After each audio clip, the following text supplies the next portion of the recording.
Good evening, everyone. Great to have you back.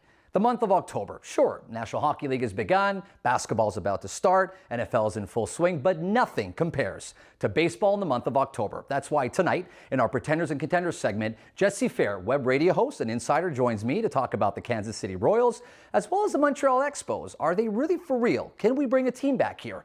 Also, on our Four Down segment, Omar Hussein, senior writer on RBTL Sports, joins us to talk about Peyton Manning. Is he the greatest quarterback of all time? As always, we invite you to join the conversation at facebook.com/RBTL Sports, as well as on Twitter at RBTL Sports. It's time to read between the lines.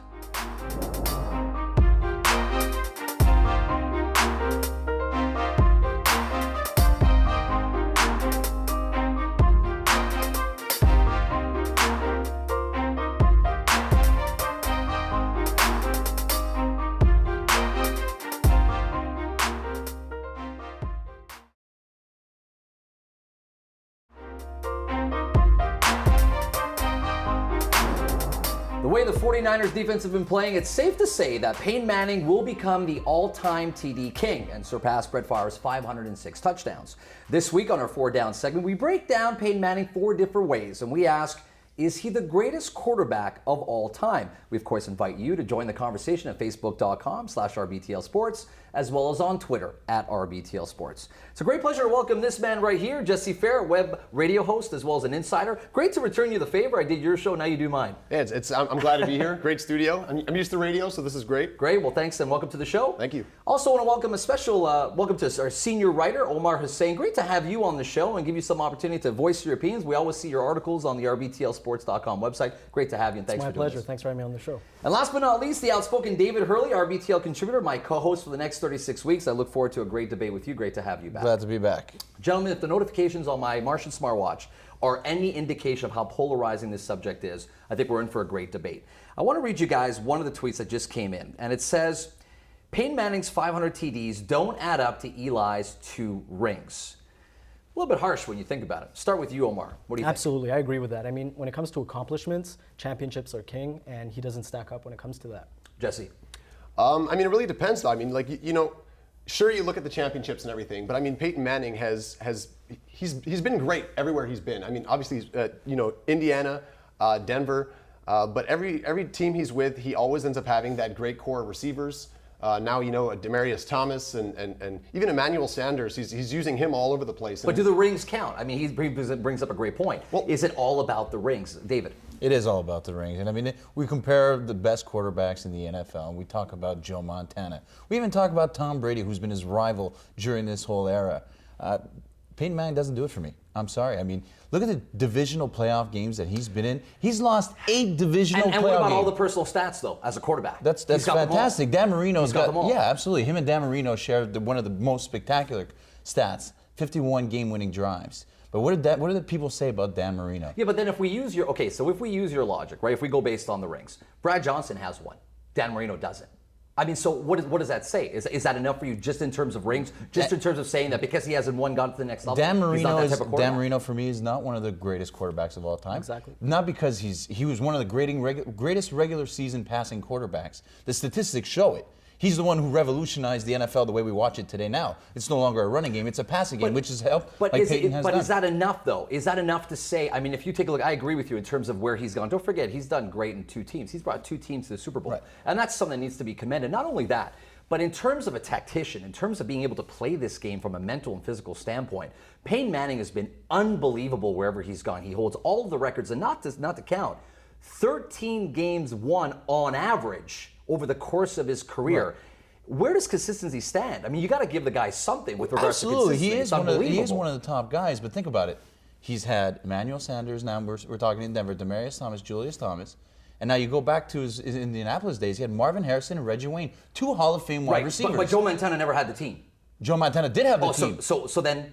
But Joe Montana still won those games. Peyton Manning hasn't won those games. He's been to the Super Bowl 3 times, and he's won once. And who did he beat? Rex Grossman. Rex Grossman isn't known to be the NFL starting quarterback as a rival in a Super Bowl game. Where do you put Tom Brady?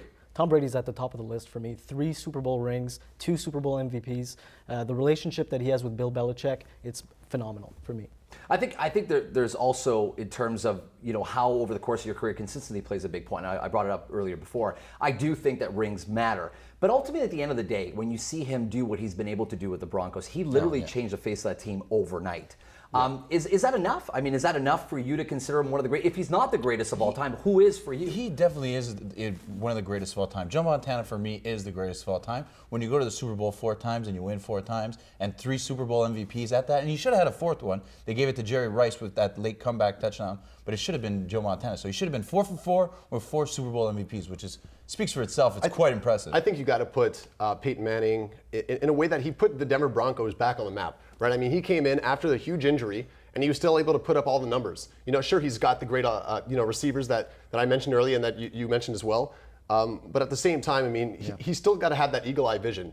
He's still got to get it down the field, find the right guy, utilize all his receivers, and he's doing that. He's not going to one guy. He's finding ways to get it done. I just find it selfish for someone to say, especially with a guy as established as Peyton Manning, to say that after he holds every personal record, I mean, every record you can humanly think about with regards to quarterback, he has it. But because he doesn't have the ring, because he doesn't have the wins, because he doesn't have the 3-4 rings, how can we debate that? How can we not say that game in, game out, season in, season out, he's been an unbelievable quarterback. It's a team game. And again, I know we give him a lot of flack. And I mean, even in Indianapolis, if it wasn't for Mike Vanderjagt missing that field goal, and in Denver's first year, if it wasn't for Raheem Moore making that dumb play against the Pittsburgh Steelers, they might have still been in it. But Well, I mean, he put Denver back on the map, and what better candidate than Peyton Manning to follow up in John Elway's footsteps? I think that's something that he needs to be commended upon. But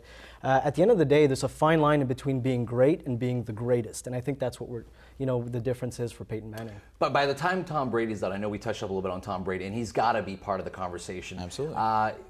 Where does he rack up? If we were to number him from 1 to 5, clearly, the consensus here is he's not number 1.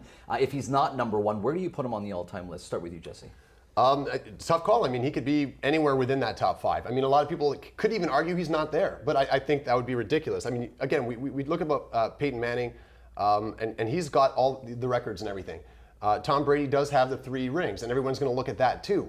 So now, he's played with great teams. He's been with Belichick and everything, and everybody loves that dynamic duo. And everybody was freaking out when they started off this season poorly.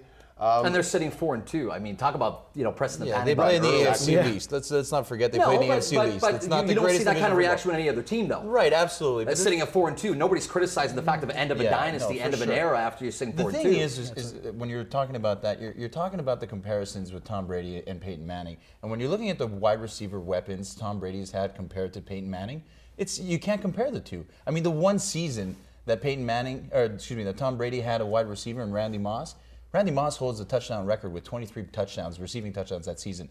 Peyton Manning has broken that record last season with 55 passing, broke Tom Brady's 51. Yeah. But that one season that Tom Brady had somebody, he actually did something very, very spectacular, and he hasn't had a wide receiver since. Let's put it this way. Last 2 minutes of the game, you're down by 7 points. Who do you want? Tom Brady or Peyton Manning? Oh, I even throw in Eli Manning for that sake. I throw him in the mix. I'll take Tom Brady any day of the week, and I'm a there you go. big, I think that settles the debate right there. Patriots. Well, we'll leave it at that after the break. We're switching gears a little bit. We're talking some baseball. We know you love your baseball, so we'll have a chance of talking about the Kansas City Royals as well as Montreal. Are they a pretender, contender? But before we do that, I want to extend a personal invitation to the mayor of Montreal, Denis Coderre. I know you're a big baseball fan. We'd love to have you on the panel to discuss your plans for Montreal baseball. You say you have an open door policy? So do we. We'll reach out to you.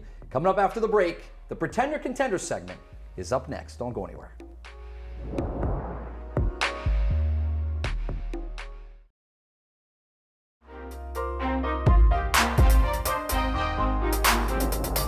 The month of October, it is a great month. If you're a baseball fan, and on this week's Pretender Contender segment, we talk about the Montreal Expos as well as the Kansas City Royals. Are they pretenders or contenders? We invite you, of course, to join us on our social networks at facebook.com/RBTL Sports, as well as our Twitter feed at RBTL Sports. On a side note, since we went to break, I have received quite a few notifications about the Martian smartwatch. We're giving 5 away. Visit us on our social networks for more information. All right, gentlemen, welcome back. Jesse Ferret, Omar Hussein, David Hurley. We're talking about the Kansas City Royals. Pretender or contender? I'll start with you. I think they're contenders. I mean, this is a team that have been surprising everybody all the way up to the point where they are now in the playoffs, and they're just, you know, they're doing well. It's a small ball kind of team, right? When you're a small market team, you got to manufacture your runs. You can't just rely on a guy to hit all the home runs who's getting paid $30 million, a season. And this team has just somehow, day in and day out, proven that they could make it to the highest of stages and contend. So, full-on contender. Do you think that they have, I mean, they've surprised up to now, but are they a contender to win the World Series? Can they go all the way? I disagree with Jesse here. I mean, they're pretenders for sure. At this point, they do a lot of things well. They play small ball and everything, but people forget that in the playoffs, what saved them was the long ball. And they hit the least amount of home runs during the regular season. For some reason, like you said, somehow they're finding a way to hit these home runs, but I think the bubble will burst eventually. The thing is, they also have the most stolen bases in the majors this season. You get a guy get on first base, you get another guy sack fly him over to second, he steals third, next thing you know, sack fly brings him in. So these guys are manufacturing runs just every single game. They have the least amount of home runs. They had 93 home runs, right? I think they are contenders, and going along the same lines as what you said, we saw it in the first round of the playoffs against Oakland, when Dyson was on first base in the eighth inning, or the ninth inning, and he got from first to third in less than one at bat.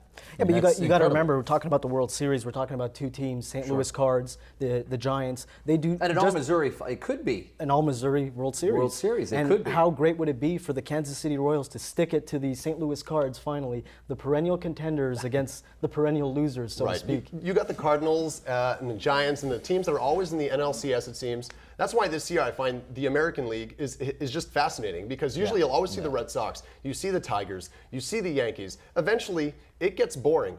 And as much as it's probably bad for TV ratings, for all we know, because they don't have that. It's great for baseball. It's great for baseball. Absolutely, I agree with that. Yeah, who would have thought in 2010 that trade of Zach Greinke to the Milwaukee Brewers, bringing back Alcides Escobar and bringing Kane to Kansas City would pay out so much? Kane might be the MVP right now in the playoffs, the way his defensive play has been. And he went 4 for 5 in a baseball game. George Brett was the last guy to do that, and that's incredible. I mean, to go 750 in a baseball game, that's pretty impressive. It's the Billy Bean plan of stats. You have to look at on-base percentage. But is this the anomaly, though? Sorry, I didn't mean to interrupt, but is this the anomaly? Is Kansas City Royals this year the anomaly? You look at how much big money, big business has succeeded over the last couple of years.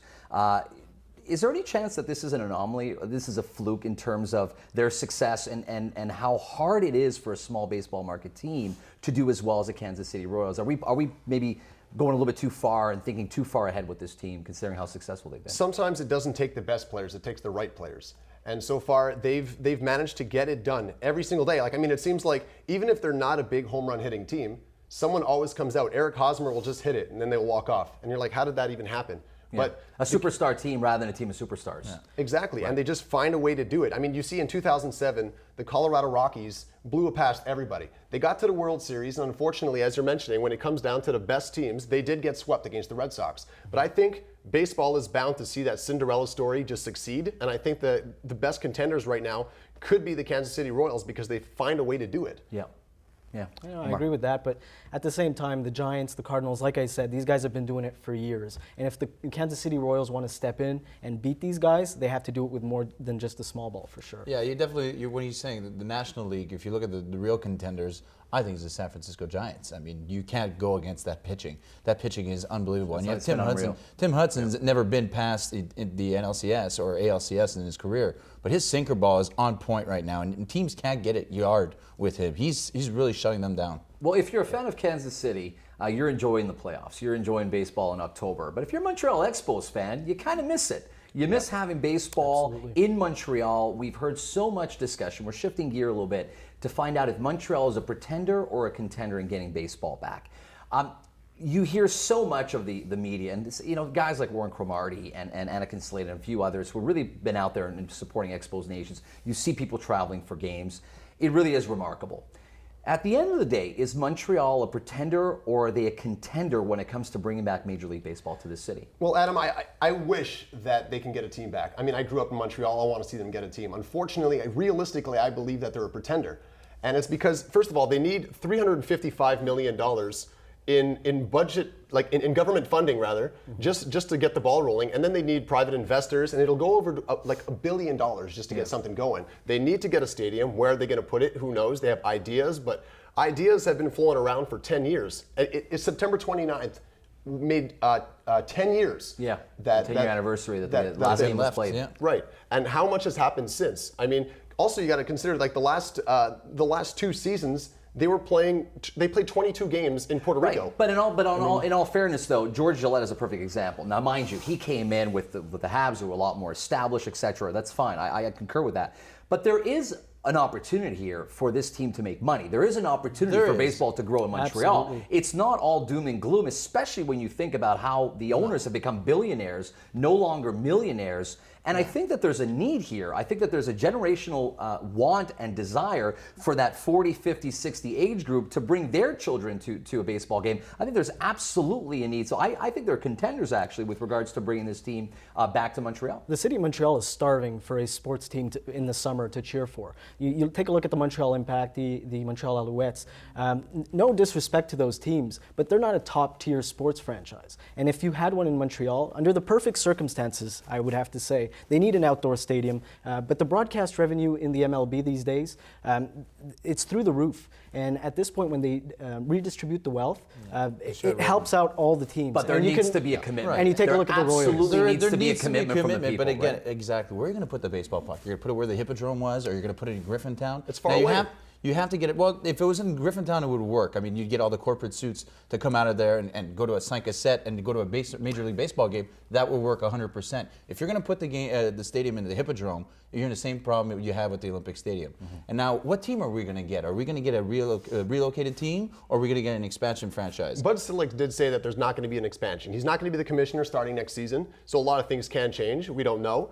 But at this point, it does look like it could be the Oakland A's, who are a great team, honestly. Realignment, yeah. Tampa Bay, they have a terrible ballpark, Yeah, but apparently there's been a lot of good signs that they might get a new Yeah, one. but Tampa Bay's got a lease signed till 2027, and they're going to be stuck there in Tampa Bay. They got to pay the moving fees, they got to pay the demolition fees of that stadium, and any unpaid bills that they have to do for that stadium. That's a lot of money for another dump like the Big O. And the commitment doesn't only revolve around management. It doesn't only revolve around ownership to finance. I think there's a commitment from the people too. fans, You know, if you take a look at the Absolutely. footage of the last couple of games in was a the joke. Olympic Stadium, it was a joke. But you gotta I mean, remember- it's bad, but I believe that because it's been gone, that good old saying, you know, you only miss, you know, You only miss it when it's gone. right, you miss it when it's gone. I think that definitely applies here, and that's one of the reasons that proponents that I believe will be one of the reasons why baseball will see success. I mean, here. they had 96,000 people show up over 2 days, and obviously, yeah, you don't know what you got till it's gone. That's why a lot of people showed up. I was there, and I was jacked about it. I was really happy to see it. But at the same time, even if you But can you sustain that? That's right, the that's thing. the question. Can you it sustain depends that for that long? How good is the team going to be? If they do get one of those teams, or if they end up being a small market team like they were, I mean, look at it this way: the Houston Astros are about $45 million.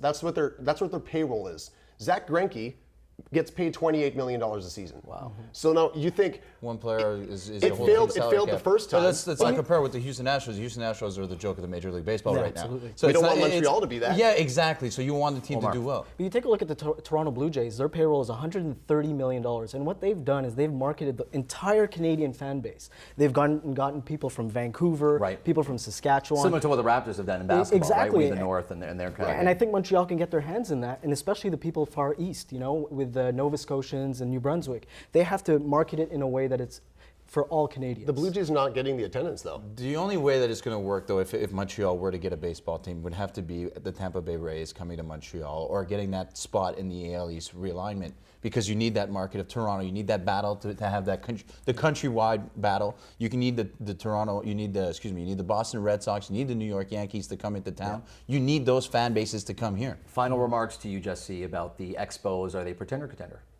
Total pretenders, unfortunately. Yeah, I don't see how they could find a way to go with the league the way it's going right now. I mean, $235 million is what the payroll is for the Dodgers, and they're still falling apart. So you think about if the Expos can come back, if they would still be the Expos, if that would be the name. Who knows? I mean, it really depends. I mean, who's going to own them? Who's going to put the money in to sponsor this franchise to actually be a success? And how long is it going to take before they're playing in Puerto Rico again because everyone lost faith in them? Too many unanswered questions. Stay right there, gentlemen. After the break, it's the spread segment. We're taking a look at your picks. You know what it means. It's Thursday night, and we've got them. Don't go anywhere. All that and more, all right here on Reid Between the Lines.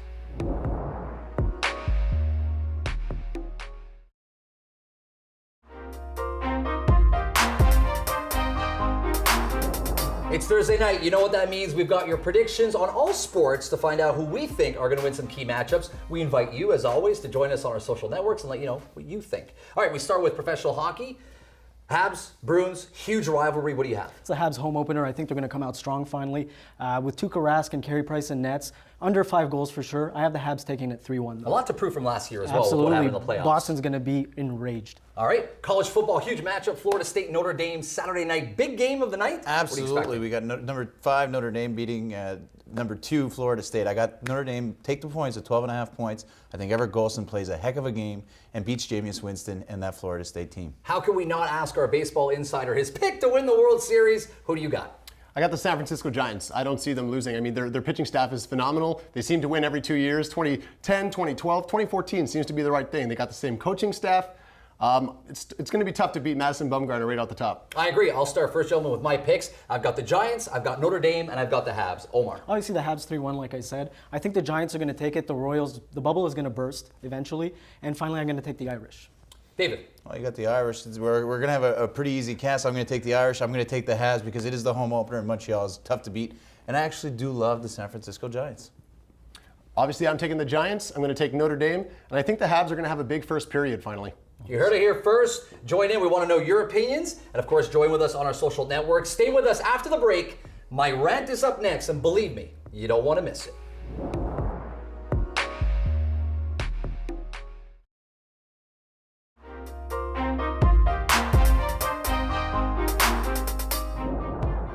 You may have heard the name Hope Solo, and for the older generation, no, this has nothing to do with George Lucas.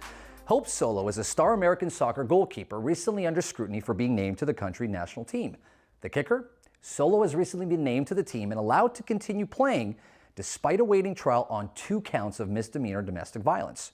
We've already seen this situation be mishandled by the NFL all season long, with a seamlessly endless string of wrong decisions made by players and managements alike. Players get involved in legal issues, and the league tries to sweep them under the rug and let the players play, only to eventually crumble at the feet of the merciless public.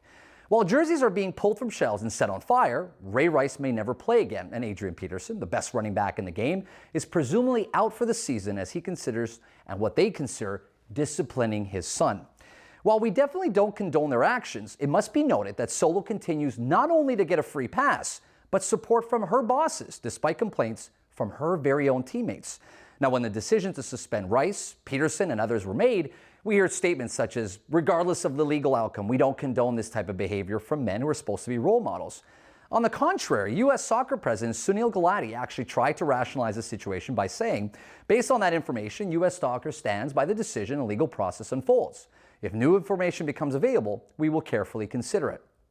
Basically, disregarding the charges, and while this was made some headlines, it has nothing to do, and it is nothing in comparison to the crucifixion of Roger Goodell for his handling, or shall I say, mishandling of the Ray Rice situation. So what's the difference? How is that fair? Is it because the thought of a woman punching her 17-year-old nephew and tackling her aunt isn't horrifying / shocking as the Ray Rice video? Is this the moment where we have to ask ourselves, is this really gender related? Really? In the year 2014? It certainly seems that way. And we ask you to read between the lines. Until next time, I'm Adam Reid. Thanks for being with us. Adam Reid's wardrobe is provided by Carve Clothing, available at carve.ca. Salon services courtesy of Glam Atelier, La Maison de Beauté. Catering services provided by Season Dreams by J. Anthony.